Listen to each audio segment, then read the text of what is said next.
Bar council of Uttar Pradesh. देखिए, अगर आप डिक्लेरेशन फॉर्म भर रहे हैं तो इसके सामने ये वाला पेज आया होगा, पढ़ने के लिए होता है, इसको कर दो स्किप। इसके बाद आपके 2 फ़ोटो होंगे जो ड्रेस में होंगे एडवोकेट, एक पे यहाँ लगेगा, एक साथ में जाएगा। उसके बाद COP को छोड़ देना, ये ऑफिस के लिए होता है। नेम में आपका नेम आएगा, फादर नेम में आपका पिता का नाम, प्रेजेंट एड्रेस में उस एड्रेस को डालना है जिस पे आपका COP रिसीव हो सकता हो, और क्लियर डालना है। एनरोलमेंट नंबर डालना है। एनरोलमेंट नंबर आपके जो आपको एग्ज़ाम दिया तो सिंपल सी बात है कि एनरोलमेंट नंबर आपके पास होगा इस तरीके से, एनरोलमेंट नंबर, और यहाँ पे डेट होगी, यहाँ पे देखिए डेट होगी, लास्ट डेट, इस तरीके से लास्ट डेट डालनी है। और यहाँ पे जहाँ पे आप प्रैक्टिस करना चाह रहे हो उसका प्रैक्टिस का नाम डाल देना है। आप डिस्ट्रिक्ट कोर्ट में कर रहे हो, हाई कोर्ट में करना चाहते हो या कर रहे हो, वही डालना है सेम का सेम। कब आप पास किया आपने ऑल इंडिया बार एग्ज़ाम 2025 में किया मैंने, आपने कब किया वो डाल दीजिए। और ऑल इंडिया बार एग्ज़ाम का जो है ये होता है, ये भी ज़रूर डालना है आपको। ऑल इंडिया बार एग्ज़ाम का देखिए ये यहाँ होता है, दिखा देते हैं हम आपको इस तरीके से।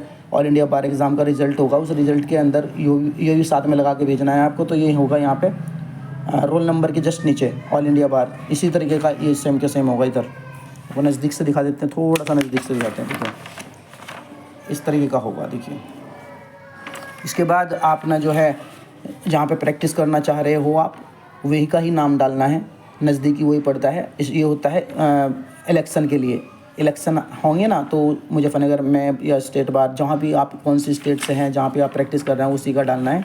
हाई कोर्ट में करना है तो हाई कोर्ट का डालना है, हाई कोर्ट ऑफ जो भी है।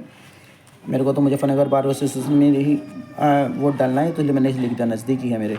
तो यहाँ पे आप प्रैक्टिस में हैं तो इन प्रैक्टिस लिख दीजिए, जुडिशरी की तैयारी कर रहे हो तो जुडिशरी लिख दीजिए। मेरे कंडीशन में तो मैं बीमार हो गया था प्रैक्टिस के बाद में, तो इसलिए मैंने इसलिए सारा का सारा इसी तरीके से लिखा हुआ है।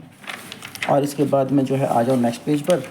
यहाँ पर ये पूछ रहे हैं कि भैया आपने जो है 2 साल के अंदर अंदर कर लिया था कि नहीं कर लिया था एग्ज़ाम क्लियर। मैंने तो किया नहीं, इसलिए मैंने जब किया नहीं तो मैंने को लिखना पड़ा। आई वाज इन प्रैक्टिस था बट मेरे फैमिली मेम्बर में कुछ बीमार हो गए थे।